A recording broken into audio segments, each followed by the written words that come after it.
Hey guys, I hope you guys are enjoying your vacation. I thought I would add a little bit more part of the rules of cribbage so you guys could play the extra part of that game. First of all, like we talked about before, you guys get 6 cards each. Well, when you're playing with 2 players, when you're picking your 4 cards, you're going to have 2 cards left over.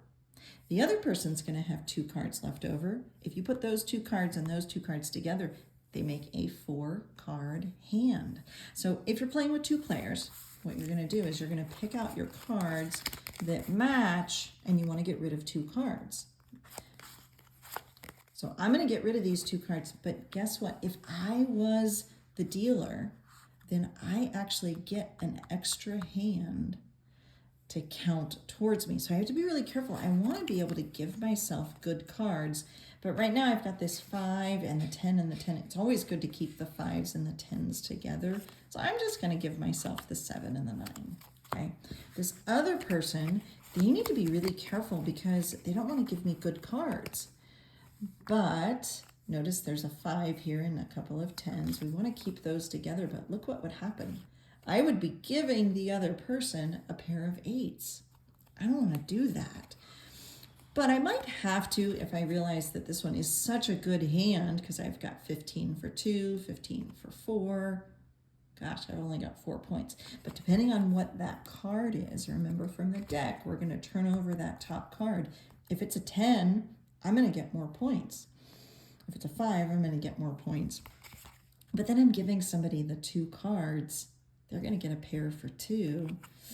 Do I want to do that? All of that has to be taken into consideration when you evaluate your hand. Well, I'm going to go ahead and do that just to see what happens. So we turn over that card. Turns out it was a 10. I'm going to get a whole bunch more 15s with that one. So what you would normally do is we would score this one. Okay, so that's going to be 15 for 2, 15 for 4, 15 for 6. And then I'm going to end up with this, a pair for 8 all together. Then I also get to do this extra hand here. And oh my gosh, that pair of 8s was actually a really bad pass, because now this person actually has a whole bunch of stuff. 15 for 2, but then I also have 15 for 4. I've also got that pair for 6, but then I also have a couple of runs.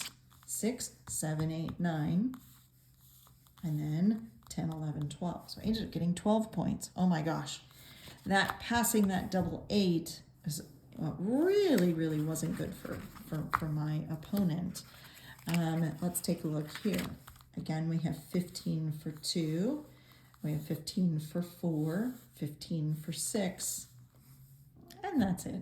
We just got 6 out of that. So that's the second part of this game. If you're playing with 3 players, then notice 1, 2, 3, 4, 5, 6. If everybody has 6 cards and we're giving away 2, well, 2, 4, 6, we're going to have 6 cards left over. What you end up doing is actually dealing everybody only 5 cards. And then you deal an extra card for that extra hand. So in that case, I would pick 4 of my cards to keep, and then I would take 1 of those cards and put it in the extra hand. Same thing here. Pick out the 4 cards that I want to keep and give the extra card to the other hand. Same thing here. Pick the cards that I want to keep and maybe give this card to the other one. So now we all have our original cards, and this one is an extra one. Depending on who's dealing, the dealer gets that. It's also called the crib. So you get your own hand and the crib, and whoever's dealing usually gets that. So we trade. So I would get that, and then the next person next hand, they would get that extra hand, and then the next time the third person would get the extra hand, and it goes around. So everyone gets an extra hand eventually. We typically play cribbage with either 2 players or 3 players. You can play with more than that, but it's typically a 2 or 3 player game. If there's more than that, you'll have to try to figure out how to get those extra cards to make that extra hand. All right, have fun with that. Talk to you later.